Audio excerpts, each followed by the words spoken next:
juga urapi para pelayan Tuhan dari WR sehingga pemain musik rencana mereka nanti bambu yang akan menyampaikan firman Tuhan. Tuhan juga antarkan saudara-saudara kami Tuhan yang belum sampai Tuhan tempatmu dengan di proses Tuhan. Terima kasih Tuhan Yesus. Kami mulai ibadah ini dalam nama Tuhan Yesus kita sudah berdoa.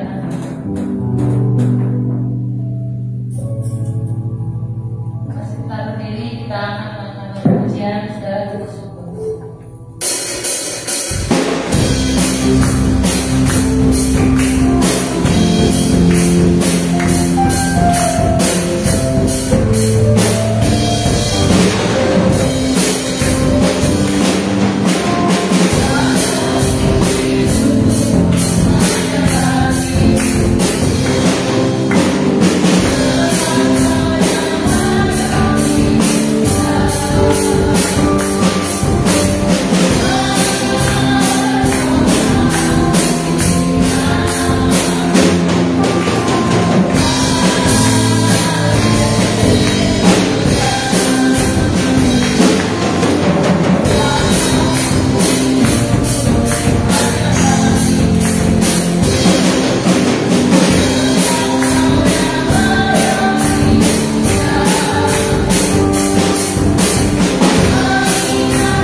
Tuhan Yesus, terima kasih Bapa atas berkat-Mu, atas kemurahan-Mu yang Kau berikan kepada kami. Tuhan, berkati kami agar kami bisa mendengarkan firman dengan baik, agar kami bukan hanya menjadi pendengar firman, tapi juga kami bisa menjadi pelaku firman-Mu Tuhan.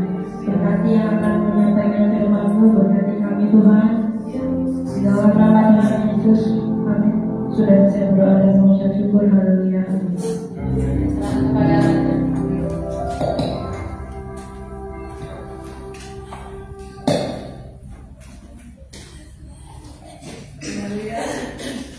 Haleluya. Om Ferdi, ada sukacita walaupun hari Sabtu itu hari yang melelahkan buat kalian ya, tetapi kita semua harus bersukacita ya, karena sukacita itu adalah pilihan. Apa tema kita malam hari ini? Sahabat. Sahabat. Punya sahabat? Ya. Atau kalian saya pernah punya sahabat? Ya, saat ini masih punya? Masih. Sahabat itu biasanya nggak banyak. Kalau banyak namanya arisan. Ya. Biasanya kalau sahabat itu cuma 1 atau 2 ya. Gak usah melotot.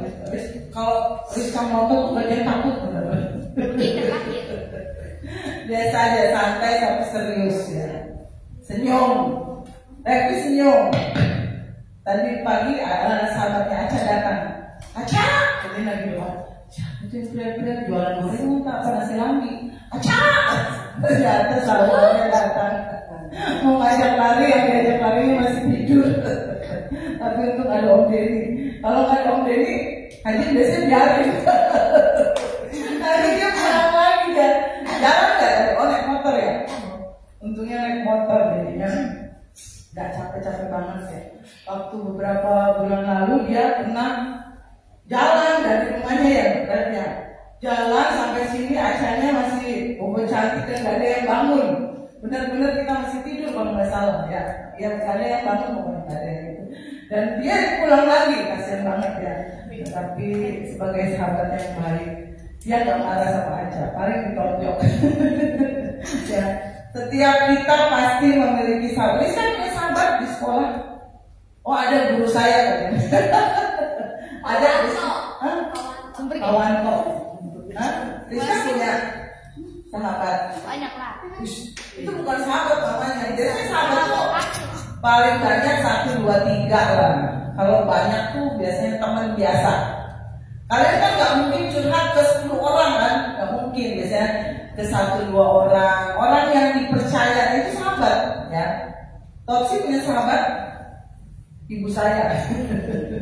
Pasti ada lah. Walaupun kalian anaknya pendiam, anaknya periang atau apapun sifat tipe kalian, pasti kalian punya sahabat. Ya. Arjuna punya sahabat? Rizka. Oh Rizka. Sahabat berantem ya. Mereka kalau berantem itu dari depan sampai belakang, sampai depan lagi, sampai sendalnya itu hilang. Ya, oh, beda cerita ya dia. Nah, karena pada dasarnya manusia itu adalah makhluk sosial. Makhluk yang nggak bisa hidup sendiri. Bisa kan hidup sendiri? Bikin apa-apa sendiri, ngerjain apa-apa sendiri bisa? Nggak bisa. Kalian tuh makhluk sosial, diciptakan sebagai makhluk sosial. Amsal 17 ayat 17.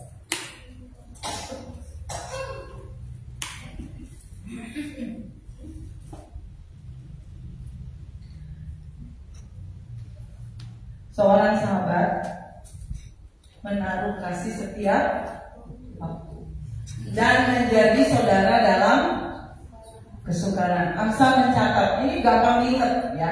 Amsal 17 ayat 17. Mudah-mudahan keluar nanti waktu ujian. Seorang sahabat menaruh kasih setiap waktu, mau dalam keadaan suka maupun dalam keadaan duka. Seorang sahabat selalu ada buat sahabatnya dan menjadi saudara dalam segala kesukaran. Nah, di tengah tekanan hidup, karena kita sekarang punya media sosial, itu bisa menekan seseorang loh. Misalnya Rizka bisa melihat profil orang lain kan. Misalnya Rizka bisa melihat uploadan orang lain. Dulu waktu zaman kajian belum ada kayak gitu, jadi kita nggak bisa membanding-bandingkan. Tetapi di tengah maraknya zaman akibat media sosial, Tuhan itu kita kadang-kadang tertekan. Kok dia punya ini saya belum ya? Kok dia keluarganya kayaknya bahagia, kok kayaknya saya di rumah kurang bahagia. Kadang-kadang dengan adanya sosial media, Facebook, Instagram, WhatsApp, kita lihat uploadan orang, mamanya masak itu, tante Lilis masak apa kemarin? Tadi apa kemarin? Yang kerang-kerang gitu, nanti bisa menimbulkan misalnya eksternal, kok mama nggak pernah masak gitu, nah bisa kayak gitu loh. Ya, kita jadi membanding-bandingkan, dan itu kalau kita nggak siap, itu kita bisa tertekan loh. Aduh saya pengen kayak keluarga itu, aduh saya pengen punya mama kayak gitu, aduh saya pengen punya bapak kayak gitu. Nah, di tengah tekanan akibat sosial media, Tuhan menciptakan yang namanya persamaan. Kalian bisa curhat, kalian gak nyimpen segala sesuatu itu sendiri, ya. Ada PR bikin pusing, kita curhat. Waktu itu malam-malam ya, saya dengar percakapan Tasya dengan temennya. Dasar mama harus setrika, masukin baju. Aca bilang gini, itu yang saya dengar. Siapa nama temenmu? Buha. Udah deh Buha. Itu soalnya bukan cuma itu, dikerjain, jangan dilihat aja. Emang ada temennya Aca namanya Buha? Buha, aku ketawa.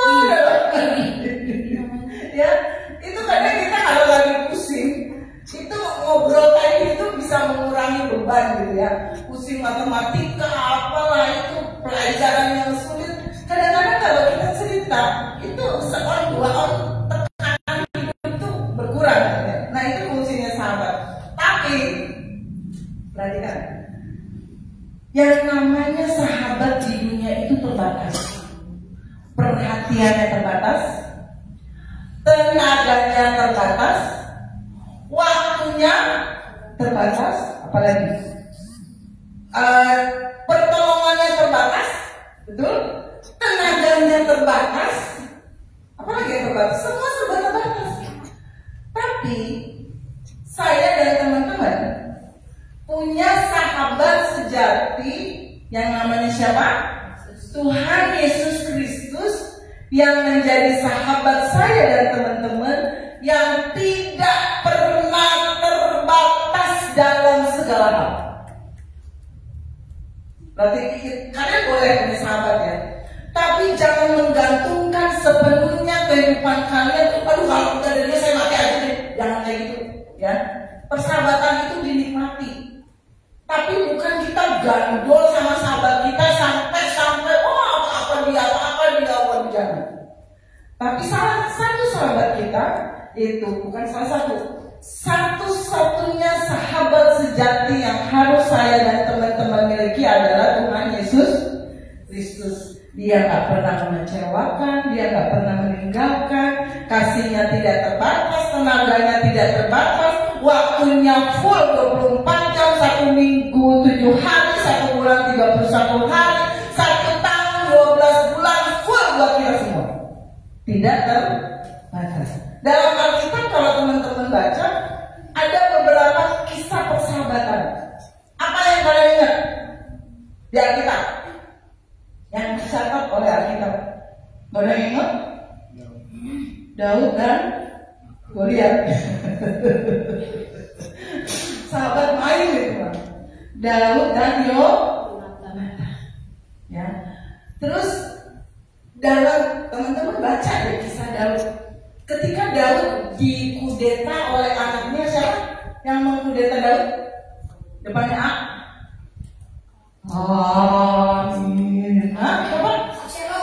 Siapa? Absalom.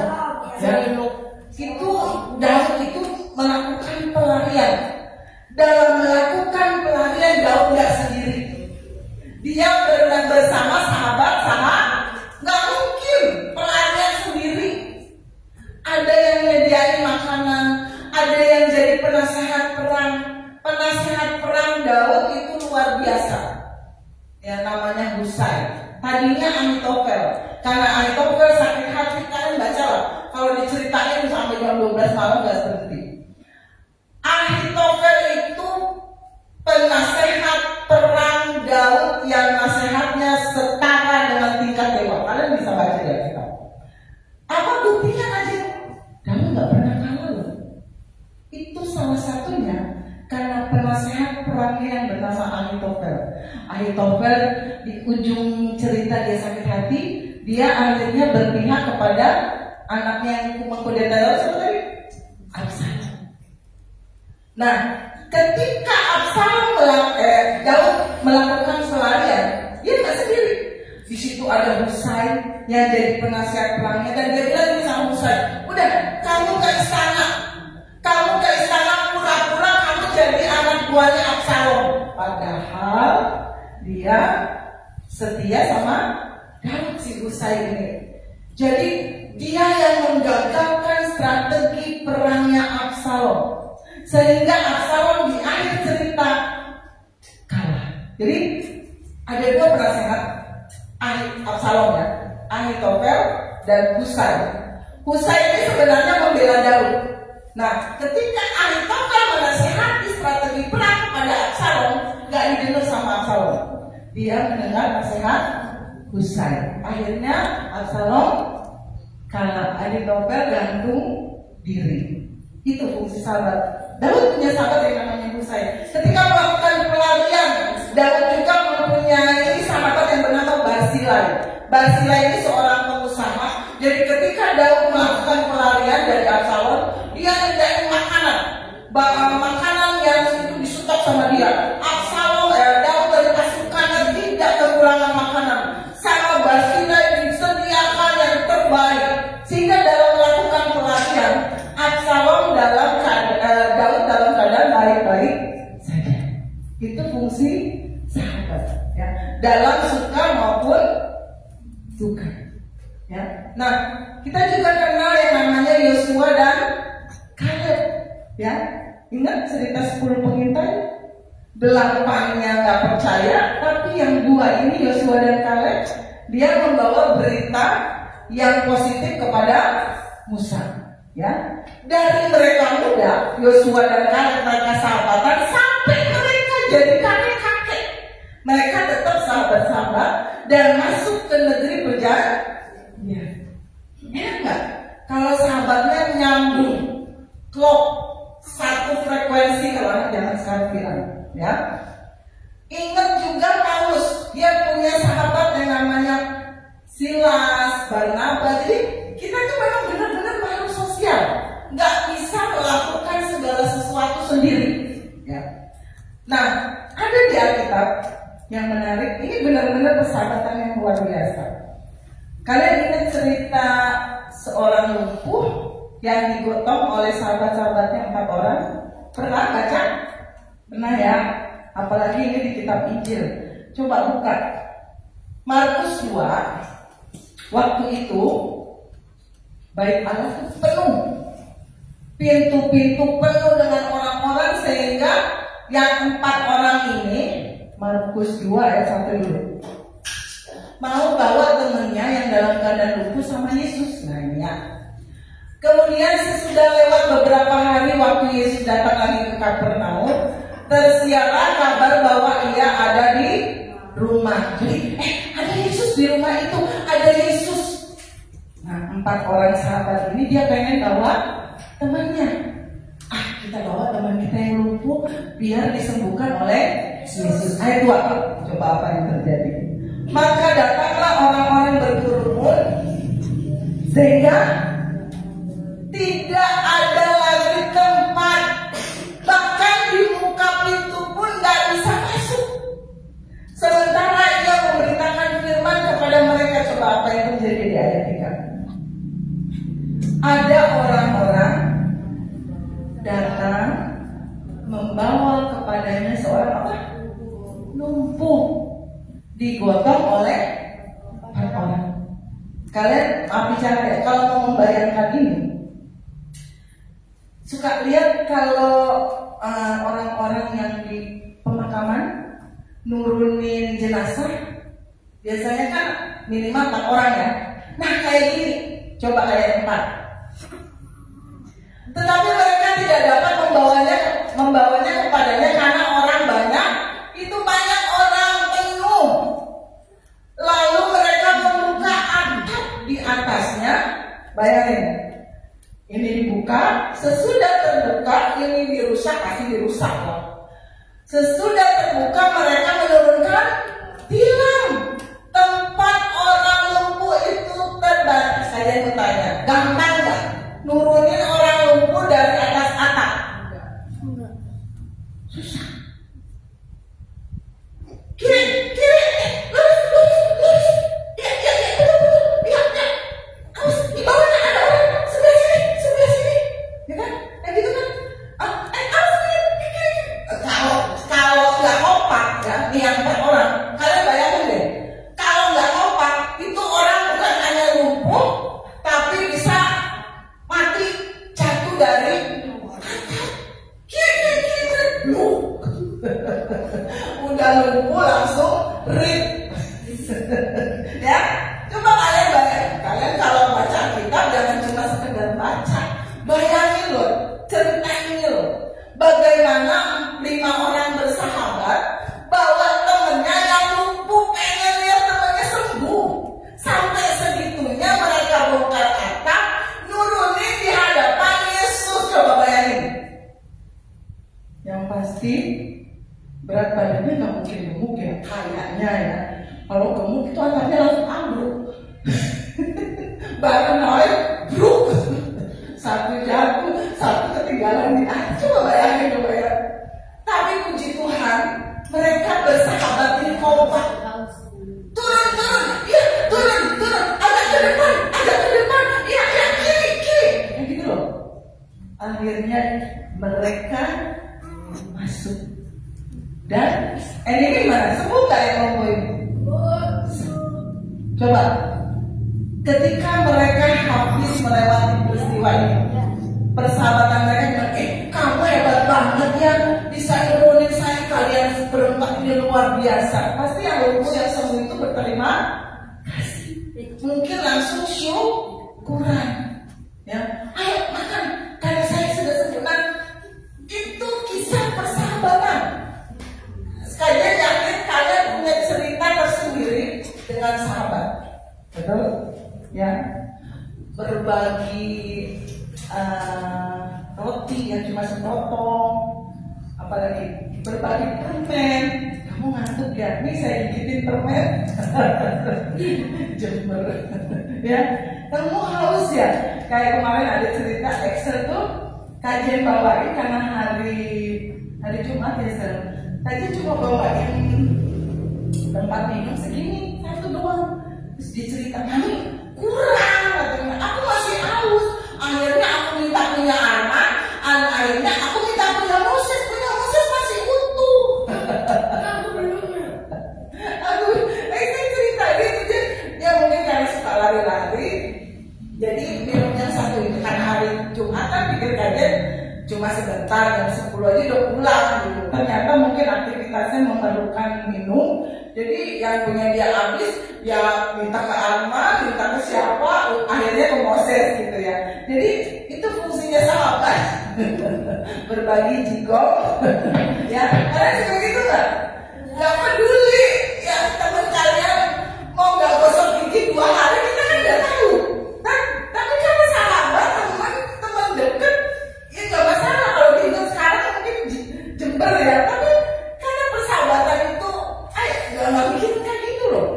Makan bareng-bareng, nggak cuci tangannya asik aja, gitu namanya sahabat. Jadi berperan penting persahabatan itu ya dalam perjalanan kehidupan kalian.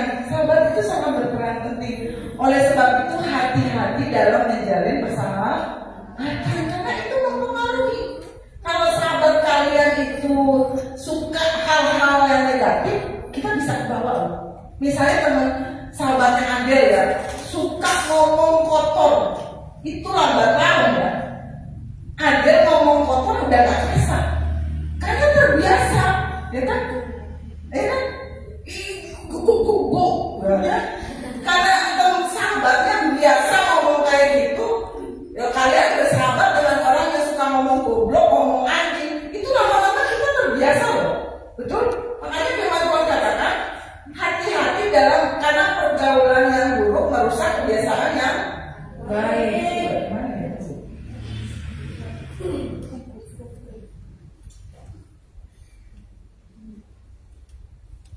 Coba Roma 12 di mana ya? Roma 12 ayat 15 coba.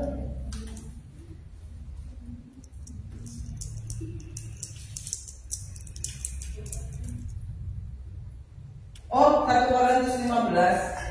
1 Korintus 15 ayat 33. Hati-hati ya dengan pergaulan, karena anak zaman sekarang bilang apa?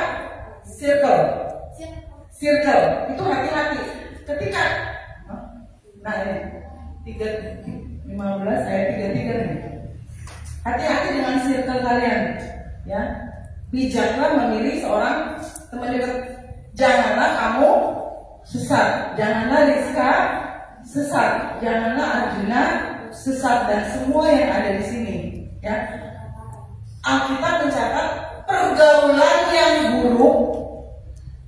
Kalian punya teman yang suka nyontek, suka ngomong kotor, suka nyuri, bisa merusakkan kebiasaan kalian ya. Kalian tadinya nggak suka nyontek, karena punya sahabat yang suka nyontek, bisa suka nyontek. Kalian punya teman yang suka nyuri, lama-lama kalian bisa kebawa untuk ikut nyuri. Hati dengan circle kalian, ya. Di sekolah kan kadang-kadang kita harus membatasi pada orang-orang yang kita bisa jadikan sahabat yang baik, ya. Karena ini berkelanjutan untuk perjalanan hidup ke depan. Nah, Alkitab sampai mencatat pergaulan yang buruk merusakkan kebiasaan yang baik. Terus kajian, bagaimana kalau saya nggak punya sahabat, ya? Ingat cerita Yusuf? Ada kisah yang mencatat Yusuf punya sahabat? Enggak. Yusuf itu nggak punya sahabat. Ketika dia menjalani proses hidupnya, dia seorang diri. Coba Maria, misalnya Maria Hermawan, gimana rasanya kalau Maria itu nggak merasa aman di rumah sendiri? Yusuf gitu loh. Yang jual Yusuf siapa? Kakaknya kan. Dia dibenci oleh saudaranya sendiri. Maria kalau misalnya di rumah sudah nggak nyaman, sudah nggak aman, gimana rasanya? Pulang ke rumah males, bener? Ya kan? Maunya kabur aja dari rumah. Yusuf kayak gitu. Istilahnya circle yang paling terdekat malah membenci dia. Kakak-kakaknya yang harusnya melindungi dia malah membenci Yusuf. Ya. Nah, jadi kalian kalau misalnya, aduh kajian saya nggak punya sahabat di rumah begini, ingat cerita Yusuf. Yusuf pun nggak punya siapa-siapa. Ketika dia masuk ke sumur, dia dijual, dia sendirian. Tapi jangan khawatir, Mazmur 27 ayat 10 coba. Apa yang dicatat oleh Alkitab? Ini berbicara mungkin tentang circle yang terdalam, ya. Sekalipun apa di situ dikatakan? Ayahku dan ibuku meninggalkan, namun sekalipun hal terburuk terjadi pada teman-teman di tempat ini, misalnya, ini kan hal terburuk. Ayahku dan ibuku meninggalkan aku. Firman Tuhan katakan apa? Masih ada Tuhan yang menyambut aku. Ayah dan ibu, orang tua itu berbicara tentang orang yang paling dekat. Sekalipun orang yang paling dekat mengecewakan, meninggalkan kita, dia membenci kita, tapi jangan khawatir. Ketika kita mungkin tadinya tidak hidup dalam kebenaran, tapi kita mau berbalik kepada kebenaran, Tuhan campur tangan. Tuhan mau tolong, ya. Ketika mungkin kasih Barbie pernah dikecewakan sahabat? Pernah? Oh. Ya, mungkin pernah dikecewain sahabat. Coba baca ini, Mazmur 23. Kalau kajian sahabat sekarang sih kayaknya cuma Om Denny deh, sama ada beberapa. Ya. Karena kalau udah rumah tangga itu boleh sih menjalin persahabatan. cuma sahabat yang terdekat jadi keluarga, gitu, ya. Tuhan adalah gembalaku. Jika kalian merasa mungkin dikecewakan sahabat, dibenci oleh orang lain, bahkan orang terdekat sekalipun membenci kalian, kalian melewati proses hidup yang berat misalnya, aduh, wali kelas saya kayaknya benci sama saya saja. Ingat, Tuhan adalah gembalaku. Tuhan apa? Adalah gembalaku. Kalau dia jadi gembala, apa yang terjadi? Di situ dikatakan apa? Takkan kekurangan. Kalian tidak akan kekurangan kasih sayang. Kalian tidak akan kekurangan sukacita. Kalian tidak akan kekurangan apalagi pengharapan. Amin. Ayat 2. Coba nyanyiin lagi, Rizka. Iya, membaringkan apa? Membaringkan. Itu nggak sih? Aku jadi kalau lupa aja. Jadi ketika kita menjadikan Yesus sebagai sahabat, Dia adalah gembala yang baik, membaringkan Revi di padang rumput, di padang yang berumput hijau atau kuning? Hijau. Ia membimbing Abel ke air yang tenang. Air yang apa tadi? Ayat 3. Ia menyegarkan jiwa Arjuna. Ia menuntun Totsi di jalan yang benar. Oleh karena apa? Namanya ayat 4. Pegang baik-baik ayat 4 ketika kalian menjalani proses hidup. Sekalipun aku berjalan dalam lembah kekelaman,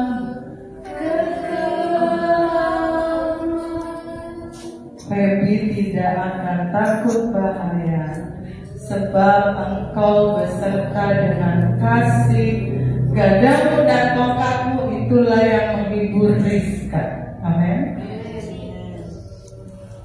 Pernah merasa seorang diri? Baca ayat ini ya. Kalau kalian lagi galau, kalian lagi sedih, baca ayat ini berulang-ulang ya. Ketika kita sudah memiliki sahabat, kita sudah punya sahabat yang sejati yang namanya Yesus Kristus, teman-teman harus jadi sahabat yang baik bagi orang lain. Mau? Belajar sama Ayub. Bagaimana menjadi sahabat yang baik? Ayub 2 ayat 11. Tahu kisah Ayub?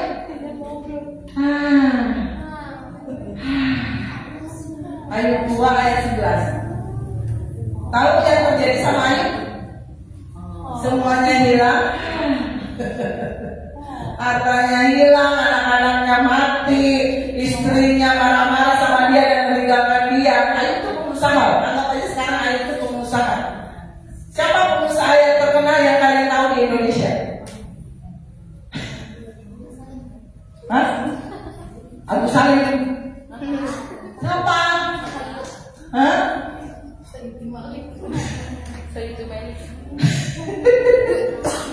Nah, Ayub mengalami bangkrut di titik nol. Pengusaha. Coba pengusaha yang kalian lihat di Indonesia siapa? Yang kaya raya. Oh ya udah, Raffi Ahmad ya. Misalnya nih Raffi Ahmad atau Lalu Lintas, siapa lagi? Hah? Ivan Gunawan.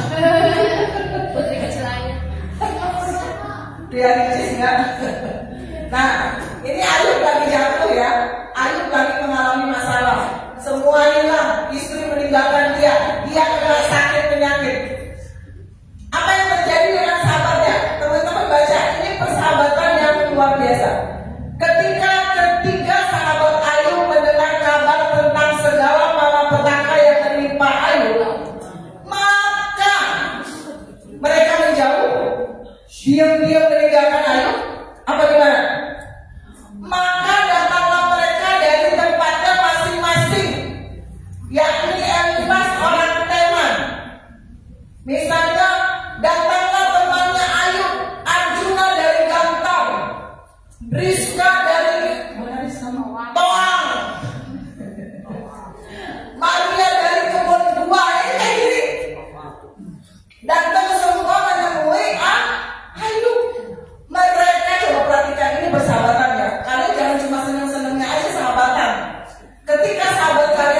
jatuh, sedang mengalami malapetaka, mereka bersepakat untuk apa?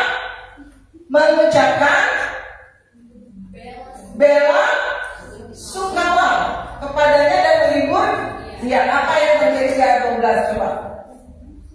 Coba ada baca. Udah nggak usah berdiri.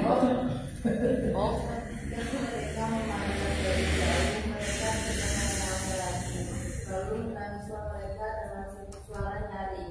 Mereka mengoyak jubahnya dan menaburkan debu di kepala terhadap langit. Misalnya Raffi Ahmad jatuh miskin, siapa istrinya? Kiki meninggalkan dia.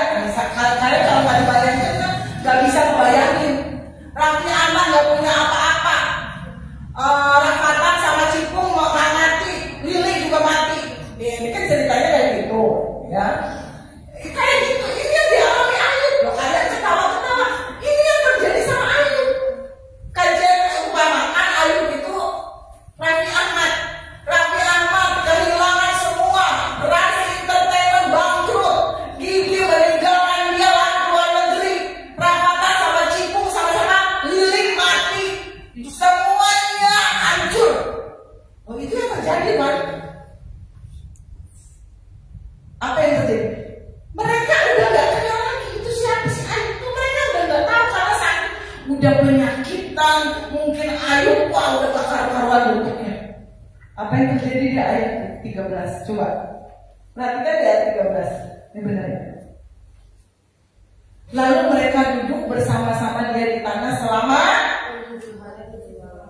seorang pun, perhatikan ini ya, seorang pun tidak mengucapkan sepatah kata kepadanya karena mereka melihat bahwa sangat berat penderitaannya. Kalian kalau melihat teman yang kena musibah, kehilangan sesuatu, kalau nggak bisa ngomong sesuatu yang positif, udah mending diem. Ini mereka 7 hari 7 malam diem, benar kan? 7 hari 7 malam seorang pun tidak mengucapkan sepatah kata kepada Allah. Dari persahabatan ini kita mau belajar bahwa di titik terendah Ayub, dia ditinggalkan oleh anak-anaknya, ditinggalkan istrinya, tidak mempengaruhi persahabatan Ayub dengan teman-temannya. Ya. Hal yang pertama, coba buka Roma 12 ayat 15. Kalau kalian ingin jadi sahabat yang baik bagi sahabat kalian, Roma 12 ayat 15. Nah ini ya, bersukacitalah dengan orang yang bersukacita. Kalau sahabat kalian lagi senang, bersukacita. Jangan malah iri, jangan malah cemburu. Ya, belajar jadi sahabat yang tulus. Ada selamat ya, selamat. Padahal nanti kok dia bisa gitu ya, ya kan? Kadang persahabatannya nggak tulus. Tapi belajarlah bersukacita dengan orang yang bersuka cita. Itu hal pertama kalau kalian ingin mencari persahabatan yang baik. Yang kedua, menangislah dengan orang yang menangis. Kalau sahabat kalian lagi sedih, kalian jangan ketawa, syukurin loh. Makanya menangislah dengan orang yang menangis. Kalau sahabat kita lagi senang, kita ikut sukacita. Sahabatnya, kamu memang luar biasa. Ya, kayak itu yang dapat emas, ya panjat apa? Panjat pindah. Oh, pasti teman-temannya pada deketin dia, bener? Oh, dapat berapa miliar kok? Menurut saya, ya kan?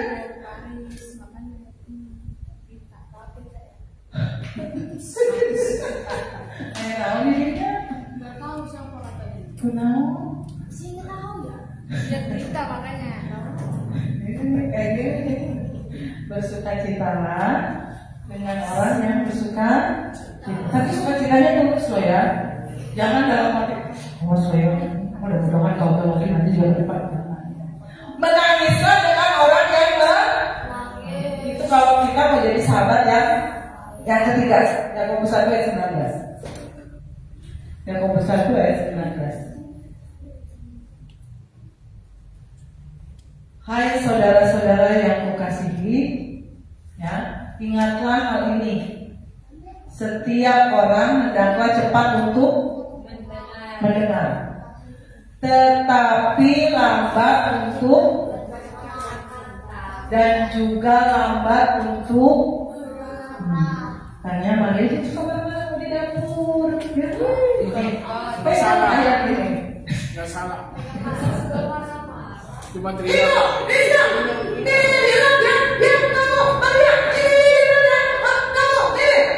Ingat ayat ini. Trauma saya ke dapur. Sampai mereka trauma ke dapur. Takut banget saya tuh. Takut loh. Itu suara kamu di radius 10 meter, hadiratnya udah kerasa loh. Kamu itu ya. Kalau kita mungkin menghibur teman yang lagi berduka, yang lagi kehilangan, kalau kita nggak mampu ngomong, mending diam. Kayak sahabatnya Ayub, mereka 7 hari 7 malam nggak ngomong apapun, cuma nemenin aja. Kalau kita menemani sahabat yang sedang berduka, kehilangan sesuatu, kehadiran kita itu cukup. Gak usah ngomong, nanti takutnya salah ngomong.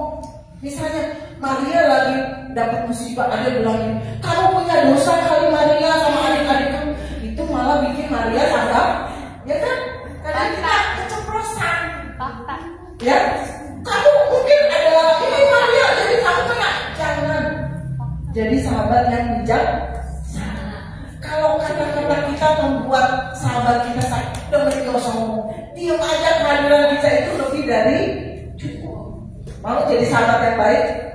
Ya, hati-hati dengan perkataan. Kalau nengok teman yang sakit, misalnya ya, kasih nengok teman yang sakit sahabat. Tahu nggak? Itu teman tetangga saya sakit kayak kamu 3 hari meninggal. Yang ditengok gimana? Takut. Itu bukan menguatkan, tapi menakutkan. Ya, hati-hati dengan perkataan. Betul memang tetangganya kasih meninggal sakit kayak temennya, tapi jangan ngomongin. Minta hikmat dari Tuhan. Ya, walaupun kalian pengen ngomong, udah kalau itu membuat dia kecewa, membuat dia down, jangan ngomong. Amin. Ya. Berhati-hatilah kalau komen. Ya.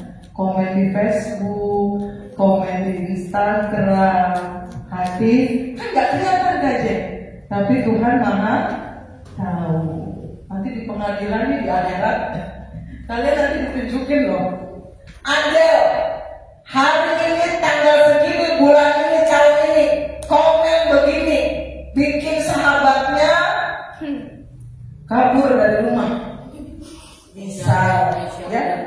Walaupun kita nggak kelihatan, cuma kata-katanya doang, orangnya nggak kelihatan. Di Tuhan catat loh komen kita, ya, hati, ya. Minta hikmat dari Tuhan kalau mau komen. Setiap proses hidup kita masing-masing berbeda.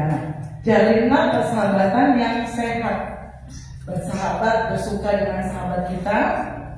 Apalagi satu lagi, kalau teman kita lagi nangis, ya ikut nangis, ikut berduka. Hati-hati dengan perkataan. Saya mau main musik. Kenapa? Kalau menangis diam aja, nggak usah pura-pura nangis.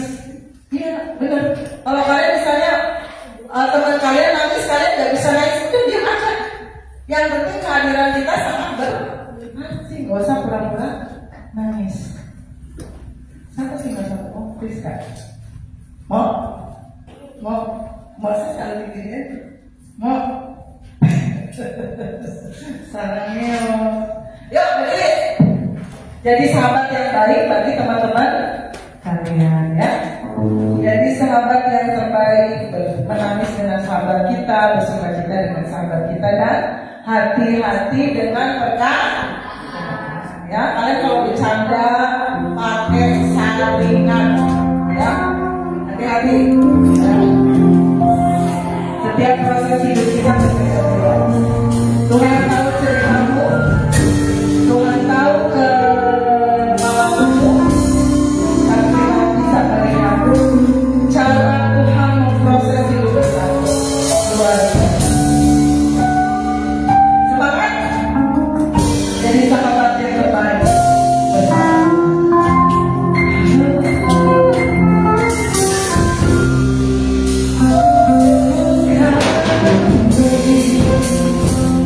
Yeah.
Dia menemukan Yesus, dia menemukan Tuhan, di mana dia harus menaruh kepercayaannya penuh. Dapat menemukan itu dalam perjalanan kehidupannya, sehingga dia berhasil dan tidak pernah gagal. Dia menggantungkan kepercayaannya kepada Tuhan yang tidak bergeser, yang tidak akan pernah meninggalkan dia. Teman dunia ini akan mengecewakan, satu saat akan mengecewakan, tetapi Daud menemukan temannya yang sejati, dan dia benar-benar menghidupi temannya itu, menggantungkan kepercayaannya kepada Tuhan dan menjadikan Tuhan sahabatnya. Sampai akhirnya Yesus menyatakan, Tuhan menyatakan wujudnya dalam rupa Yesus yang bisa kita cintai, yang ada wujudnya, yang sudah nyata pernah ada di dalam dunia ini. Dia hadir menyodorkan tangannya kepada saudara, kepada adik-adik. Dia berkata, jadilah sahabatku, jadilah temanku, teman sejati, teman setia, teman yang akan mengangkat ketika engkau jatuh, teman yang akan menyembuhkan ketika engkau memanggil dia untuk kesembuhan. Dia sahabat, benar-benar menjadi sahabat. Ketika engkau kekurangan, mengeluh sama Tuhan Yesus, Tuhan, sahabatku, aku gak punya duit, aku butuh ini, Tuhan, bantu aku.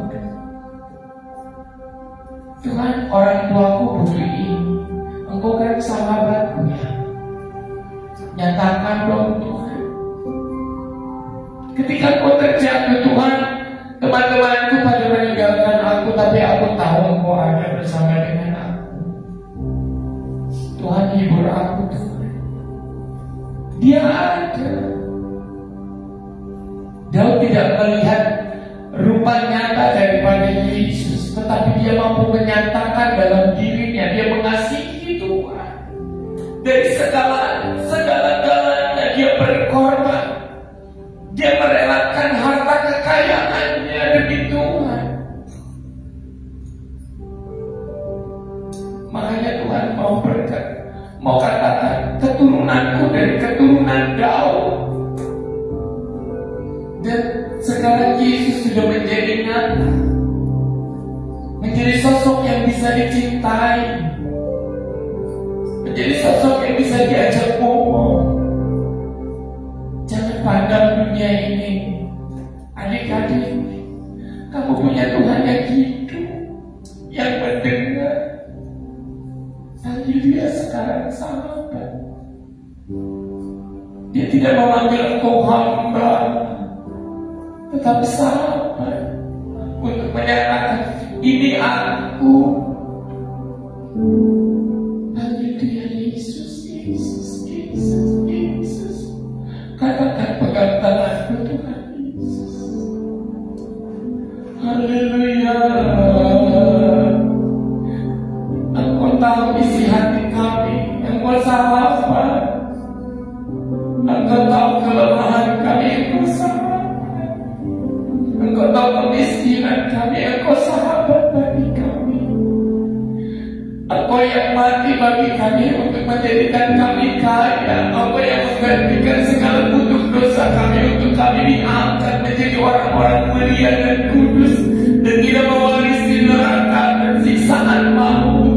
Engkau sahabat lebih daripada gambaran sahabat dalam dunia ini. Engkau Yesus segalanya, tetapi dunia ini menutupinya dengan tabir, dengan kepalsuan, dengan materi.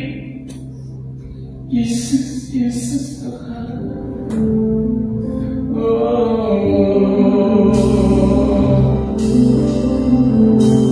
Haleluya.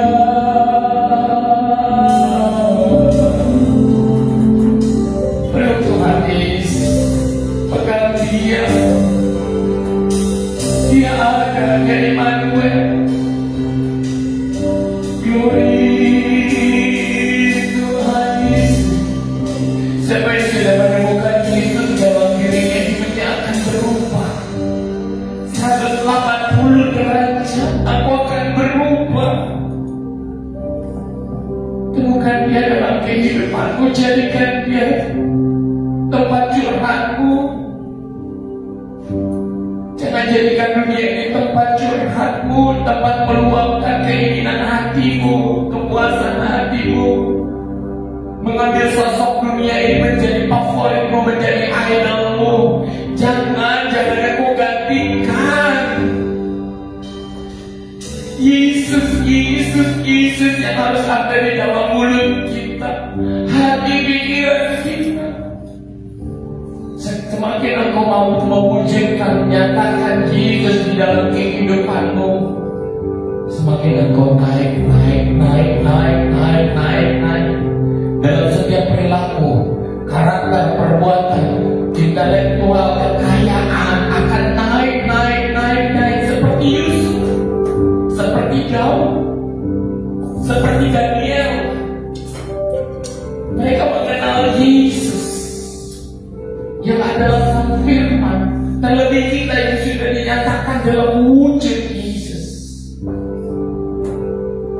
Haleluya. Terima kasih Tuhan, terima kasih, terima kasih.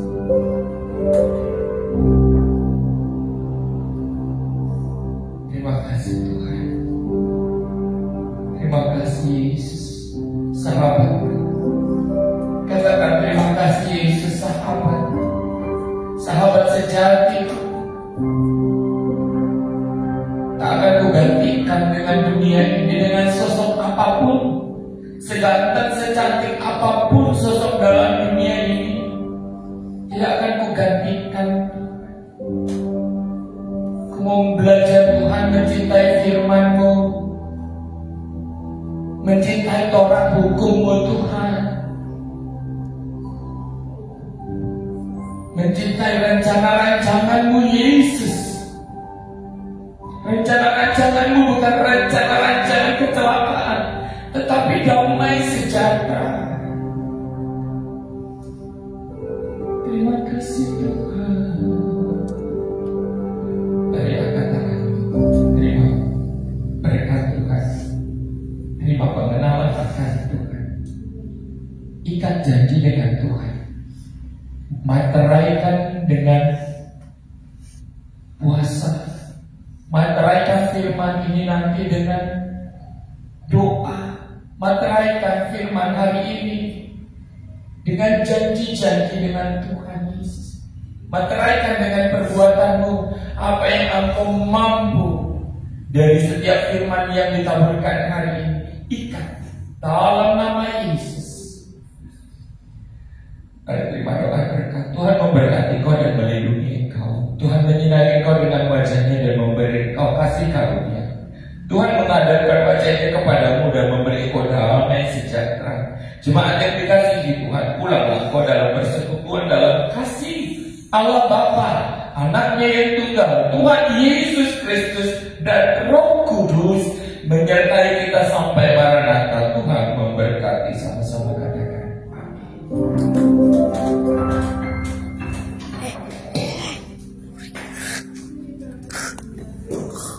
Ini gimana?